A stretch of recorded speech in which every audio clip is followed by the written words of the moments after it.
and I am so looking forward to this one-on-one conversation we're going to be having today with Pramila Jayapal, the Congress member from Washington's 7th District. She's also the co-chairperson of the Congressional Progressive Caucus, and we're here today to talk about a subject that impacts literally everyone who needs money in their pocket. We're going to be talking about the Paycheck Recovery Act. It would provide grants from the government to fully cover worker wages up to $90,000 and also cover benefits. The plan would be retroactive back to March 1st so that it would cover employees who have been laid off or furloughed during the pandemic. So mass unemployment is not like the weather. It's a policy choice. The last time unemployment was this high was during the Great Depression, and at that time, the federal government created the New Deal to employ America. The government has more than enough money at this point to guarantee paychecks for workers without risking inflation or financial burdens down the line. In fact, as the New Deal showed, investing in workers actually helps the economy and generates more wealth, gives people money to spend. It's a better option than doing nothing. So Representative Jayapal has been making this point and tried to include this paycheck guarantee in the recent $3 trillion stimulus proposal from Democrats that's called the HEROES Act. Speaker Pelosi opted not to include this proposal, despite a broad coalition of support and strong public opinion in favor of the measure. Now, as The Intercept's Ryan Grimm is reporting, 10 frontline Democrats, these are Democrats in key swing districts, are partnering with a coalition of progressive Congress members to push for paycheck protections. That's a full quarter of the Democrats' priority swing district congressional seats saying that refusing to include paycheck protection is threatening their ability to win in these challenging swing districts. The legislation now has 99 co-sponsors. Meanwhile, conservative Republicans like Senator Josh Hawley are gathering support for their own paycheck protection bill, and they're calling Democrats the party of unemployment. So, here to talk about why the guarantee was left out, what the Recovery Act could do, and why Congress has to move fast to pass this legislation is Representative Pramila Jayapal. Representative Jayapal, thank you so much for taking the time to be here with us today. I know you have a very tight schedule. I'm excited to talk to you, Emily, and this bill is so important. So any chance I get, I'm talking about it. Excellent. Okay, so for viewers who haven't been able to pay attention, there's a lot going on to this part of the pandemic response. What was the Paycheck Guarantee Act and what is the Paycheck Recovery Act and why is ensuring paychecks so important? Paycheck Guarantee and Paycheck Recovery are the same, but we think Paycheck Recovery is actually a better name for it because now we're talking about making sure that we get workers who were laid off or furloughed since March 1st and recovering those paychecks. And we're also talking about recovering the paychecks of people who are going to lose them because, as you know, we are already at over 37 million people who have filed unemployment claims just in the last 8 weeks. And that number is going to go up. Every Wednesday or Thursday, we look at the new unemployment numbers and they continue to rise by the millions. This is a number we haven't seen since the Great Depression. And so what the Paycheck Recovery Act does, and by the way, this has been done in many other countries, including European countries, but also South Korea, Malaysia, Singapore have all instituted something similar since the pandemic hit. And the idea is that mass unemployment, as you said, is a policy choice.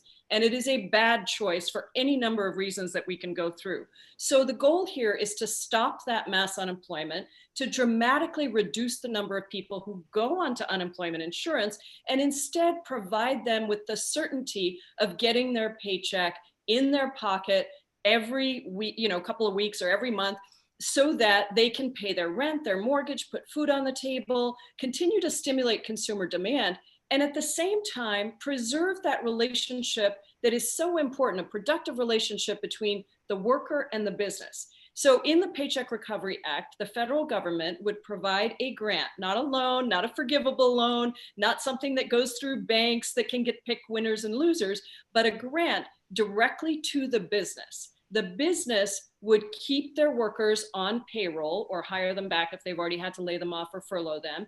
They would also pay their benefits. So healthcare gets paid, which today 27 million Americans are estimated to have not only lost their job, but lost their health care. And that number is also projected to increase. So the grant would be for the amount of paychecks, benefits, and a percentage of the business's operating costs so that they can stay in business and weather this crisis. And that is so important because, we are seeing so many businesses that didn't have the opportunity to get any kind of relief, and particularly small and medium-sized businesses that have been completely left out of the Paycheck Protection. They are the heart and soul of our economy. So helping people to stay on their paychecks not only protects them in this moment, but also allows for a quicker economic recovery down the road. And it's an idea people like, right? Like keeping your paycheck going through a massive crisis that's going to be a huge financial threat, a physical threat, health threat. This, in fact, has broad public support. According to polling from the Justice Collaborative and Data for Progress, 80% of voters, 8 in 10, including Republicans, support the government replacing lost wages. And that poll also saw support from leading labor and economic experts, business owners, many of your colleagues in Congress. I was hoping you could tell us a little bit, sort of an on-the-ground view of what your constituents are going through that House leadership is not seeing. Because the Paycheck Guarantee was left out of the HEROES Act. So clearly there must be stories that you know of that we could use to convince someone like, Ways and Means Committee Chairman Richie Neal or Speaker Pelosi or others of the benefits of paycheck recovery. Yeah, and I think what I'm seeing is what a lot of people across the country are seeing, which is that we love expanded unemployment. Obviously, that is a really important piece. It's not an either or thing, but the unemployment systems are overwhelmed. They cannot handle this level of people. Not only that, but in many states, those unemployment systems have been, have given into austerity politics, right? So after the last recession, they really tamped down on who was even eligible or what benefits you could get. So many states don't have particularly good unemployment systems. In fact, for restaurant workers that are at the bottom of the scale, many of them earn too little in certain states to qualify for unemployment insurance. So we're leaving a lot of people out, but also Democrats and really all of us in America should be about keeping workers in their jobs. That is, I think, a very important point here. Because if you push people onto unemployment, you're also pushing them onto all kinds of other safety net systems that are quite expensive. Whether you cover COBRA subsidies, which is extremely expensive way to cover healthcare, or whether you push people onto Medicaid, or whether people are just without health insurance, period. That is not good. You also end up pushing people onto SNAP, food stamps, other things if they're not able to get whatever their paychecks were before. So another way to think about this is you cover as many people as you can. And our plan, the Paycheck Recovery Act, would cover 36 million workers with paychecks. And the vast majority of them are in the bottom 3 income quartiles. 67 to 70% of them are in the bottom 2 income quartiles. So these are the most vulnerable workers that are being covered. But then what you do is you target additional support, whether it's stimulus checks or rent and mortgage relief or other things, to the people who really need it. But you don't need to do the whole universe. Not everybody needs that if they're going to have their paychecks. In terms of what I'm hearing in my district, it's people who literally have been without unemployment for 8 weeks. Workers who are being pushed back onto their jobs, even though they know it's not safe. I have many constituents, Zan is one, who wrote to me and said, I have to go back to work because I am in this place where I either have to get my pay or I have to go without food, and I can't do that. So these are the things that people are telling me every day. People are losing their homes, they're losing their, their apartments. They are worried about whether they're going to have a job at the end of this. I want to make one comment about disproportionality, racial and gender disproportionality as well. This recession that we're going through right now has disproportionately affected folks of color and women. Actually, 55% of people who have lost their jobs are women. And COVID-19 has really attacked Black and Brown and Native American communities. And so when we think about people on unemployment, you also have to remember that when people come out of unemployment, they're facing all the discrimination in the workplace. And in the last recession, what we found is long-term unemployment for Black and brown communities, for folks of color, really increased dramatically. And so we were building on structural inequities that were already there. Another reason why we don't just want the unemployment insurance system, we want to protect paychecks, put money in people's pockets, give them certainty, and allow businesses to continue to operate and not have to shutter. Seems very reasonable. In fact, so reasonable that it seems like people on both sides of the aisle are kind of talking about the same territory, not necessarily in the same way. Conservative Republican Senator Josh Hawley expressed some pretty similar sentiments during his pandemic legislative efforts. He called for coverage of 80% of paychecks up to median wages. And he said that Congress needed to rehire workers who have lost their jobs and to guarantee the job of everyone who still has one during the crisis. So I am so curious about the inside baseball here. Have you talked with him? Has your team been in touch with his? Is there any kind of coordination going on? Yeah, absolutely. So we rolled out our 8-page white paper the same day that he rolled out an op-ed in the Washington Post. And it was almost the same idea. And we were like, oh my gosh. And there was a great Post article about the progressive person and the, and the conservative senator getting together. But I don't think this is a time for ideology. I think this is about how do we protect jobs? How do we protect paychecks? How do we make sure that the economy recovers? How do we keep people home so that they don't go back to work too quickly? So yes, our staffs have been in touch. I've also been in close touch with the Senate Dems, who also have a proposal out there led by Senator Mark Warner and Senator Bernie Sanders, Doug Jones, and Richard Blumenthal. And so all of these proposals are the exact same idea. It is a tried and tested means in other countries. But I will just say, Emily, it's also here in the United States. In CARES 1, we did an airline package. And the airline package was the same idea, that the federal government made a grant to airline companies to keep workers on payroll. And I've been closely speaking with Sarah Nelson, who is the head of the flight attendants union, who helped negotiate that. And she has sent me a lot of details about how so many airline workers, flight attendants, were able to keep their jobs when otherwise they probably would have only hired about 3,000 people. And I think her union has something like 50,000 members. So this has been a huge boon. We know we can do it. Why should it just be limited to the airline industry? This is the same idea. And even 100 economists, Nobel Prize winning economist Joseph Stiglitz was on Lawrence O'Donnell last night with me, pushing the same idea. I worked very closely with him. Former Federal Reserve Chair Janet Yellen is on board. The chief economist at Moody's, Mark Zandi, who nobody would call a liberal economist. He's extremely well respected on both sides of the aisle. He has endorsed my bill. And then, as you said, we have almost 100 co-sponsors. I think we have 99 people, including me, on the bill right now. And I think that number is just going to continue to increase because people need to get money in their pockets. They need to keep their jobs. And we reserve the safety net systems for those who need it the most. And we strengthen those as much as we possibly can. So let's talk about the sort of the economics professor side of it. And by the way, now I'm super self-conscious because Lawrence O'Donnell is a really hard act to follow. So I'll do my best.